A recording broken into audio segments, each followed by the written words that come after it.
It's so weird. I thought the final 2 episodes would be like boom, bam, slam. Fucking Walter has a gun and bam, bam, bam, shit goes down. Instead, we have this episode where sure, stuff goes down like Andrea's death. Weird thing about this episode to me was it seemed to add a lot more to the plot instead of trying to slowly wind it down, considering there was only one episode remaining. Because there's this Todd guy, you may have heard of him, this Todd guy, you may have seen him. I also like to refer to him as Evil Timeline Jesse. And with Todd, we see this whole thing where Lydia basically asked Todd to look into Skylar and make sure she won't say anything about him and blah blah blah blah blah, try and cover up her own lines there, save her own ass. And then she basically just asks Todd straight out to kill her, and even though he's a cold-hearted son of a bitch, for some reason it's just like, no, it's fine, she'll be fine. She just seems to want to look after her children. But within all that, the part that sparked my attention the most was that she was going to try and be quiet while this was going down. She was going to try and be quiet and not do anything that much. But then when Todd sparks her interest with the 90 whatever percent meth he's cooked up, blue meth, she's like, oh yeah, we'll just 93%.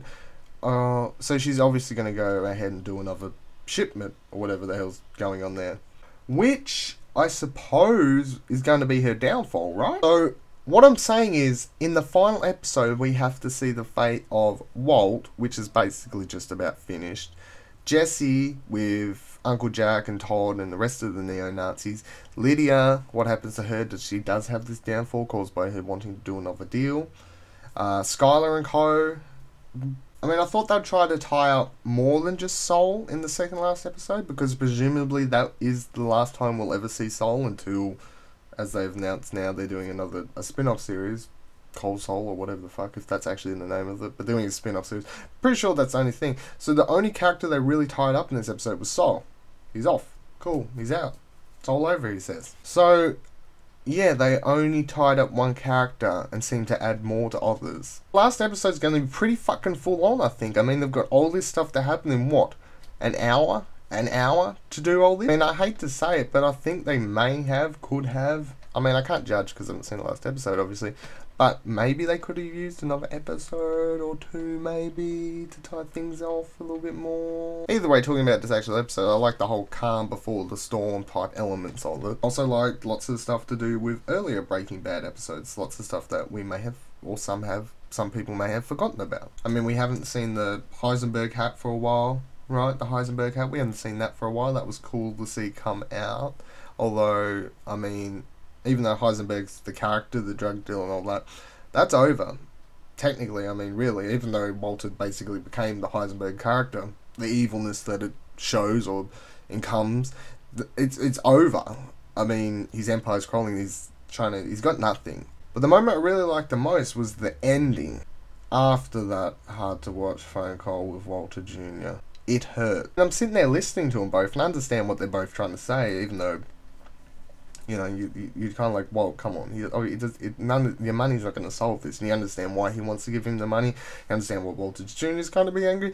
And I just kind of wanted to reach into the screen and, like, push them together and be like, guys, can you just fucking hug this out, please? Because just hug it out. The moment I liked the most was the moment on TV with his ex-partners, those assholes, from Grey Matter, whatever, Grey Matter Technology, whatever they call it. That Grey Matter place. That's the moment I liked the most.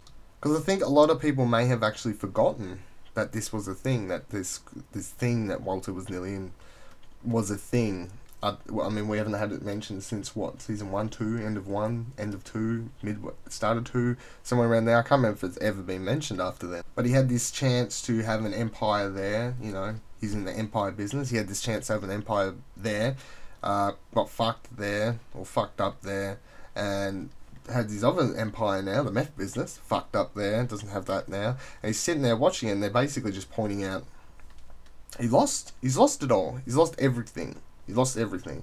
He lost that. They're making fun of him for that. Then pointing out the fact that on the same interview that he has the blue meth is back out there. He's not cooking it. And they're saying, well, that was blah, blah, blah, blah. So these two people are sitting there and he's just basically getting fucked in the ass via the TV. Anger me. And I'm sitting there watching it, and I'm getting angry. I'm getting angry at these people and wanting to fuck shit up, basically. I'm sitting there getting fired up, and I'm sitting there thinking, well, if I'm getting fired up, then Walt is obviously getting fired up also. So let's do this. Let's head out. Let's go out with a bang. Which I'm sure is what we're going to see in the last episode, which I'm so damn excited for, and sad that it's going to be going away. But until next week, where I'll talk about the final episode of Breaking Bad. Don't forget to give the video a like, subscribe, check out my other videos and stuff. Thank you for watching this episode of Talking About Breaking